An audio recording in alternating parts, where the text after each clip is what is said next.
wabarakatuh. Saya Astrid Devayaza dari kelas 10 MIPA 1. Hari ini saya akan menyampaikan mengenai laporan hasil observasi saya dengan topik jam tangan atau arloji. Jam tangan atau arloji pertama kali diperkenalkan pada abad ke-16 oleh seorang tukang kunci asal Jerman yang bernama Peter Henlein. Pada saat itu, semua jam tangan dan alat penunjuk waktu lainnya menggunakan mesin penggerak mekanik manual. Dari abad 16 hingga awal abad 20, jam tangan hanya digunakan oleh wanita, sedangkan para pria menggunakan jam saku. Dan pemilik jam tangan tertua adalah Ratu Elizabeth I yang dibuat oleh Robert Dudley pada tahun 1571. Seiring berkembangnya zaman, muncul tampilan jam tangan yang lebih modern dan juga muncul brand-brand arloji yang kini sudah mendunia seperti Rolex, Casio, Omega, Breguet, dan lain-lain. Ada 6 jenis arloji. Yang pertama, arloji analog. Bisa dibilang arloji analog ini adalah jam tangan yang paling umum dan banyak dipilih. Arloji analog ini terbilang sederhana dan elegan karena penampilannya yang klasik. Yang kedua ada arloji digital. Pada jam digital, penunjuk waktunya menggunakan angka. Biasanya jam digital juga sudah dilengkapi tanggal, stopwatch, dan lampu untuk melihat jam saat keadaan gelap. Yang ketiga ada arloji chronograph, yaitu jenis jam yang memadukan penunjuk waktu analog dan stopwatch.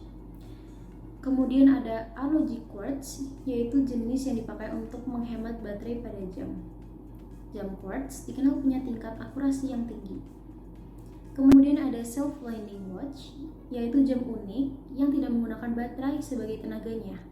Jadi jam akan bekerja lewat gerakan penggunanya. Dari gerakan saat dipakai akan menggerakkan komponen yang bernama rotor. Ketika jam disimpan, jam juga bisa menyimpan sisa tenaga dan akan mati jika habis. Kemudian jam bisa aktif kembali ketika dipakai dan bergerak terus. Dan yang terakhir ada smartwatch. Jenis jam ini juga paling banyak diminati karena fitur-fiturnya yang menarik. Yang pertama ada crown, yang fungsinya untuk mengatur fungsi seperti tanggal dan waktu. Yang kedua ada crystal, yaitu sebuah kaca pelindung. Yang ketiga ada dial, yaitu lapisan material yang menunjukkan waktu. Yang keempat ada subdial, sebuah lapisan material kecil sebagai tambahan untuk menunjukkan detik atau tanggal, namun tidak semua arloji memiliki subdial. Yang kelima ada hour maker atau index, yaitu sebuah indikator pada jam. Yang keenam ada hand, sebagai penunjuk waktu atau biasa disebut dengan jarum jam. Yang ketujuh ada bezel, yaitu bingkai yang mengelilingi kristal. Yang kedelapan ada sweeping seconds hand, yaitu jarum penunjuk detik. Dan yang kesembilan ada strap atau pengikat bodi jam pada pergelangan tangan. Umumnya guna arloji adalah untuk mengukur waktu.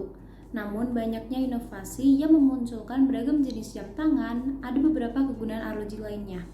Seperti pada smartwatch, kita bisa menggunakannya untuk fitness tracker sehingga kita bisa mengetahui sudah berapa lama kita berolahraga, berapa kalori yang sudah terbuang, dan lain sebagainya. Kemudian kita juga bisa memanfaatkan fitur GPS-nya yang memudahkan kita ketika berpergian tanpa harus melihat GPS-nya. Karena biasanya smartwatch akan memberi getaran atau tanda lain jika kita salah arah.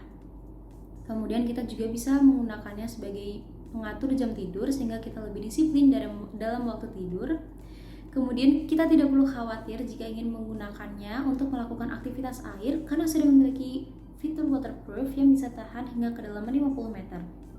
Kita juga bisa mengetahui cuaca hari ini atau sehari ke depan. Kita juga bisa melakukan panggilan telepon, mendengarkan lagu, dan masih banyak fitur lainnya. Sekian dari saya, mohon maaf apabila ada kekurangan ataupun kesalahan. Wassalamualaikum warahmatullahi wabarakatuh.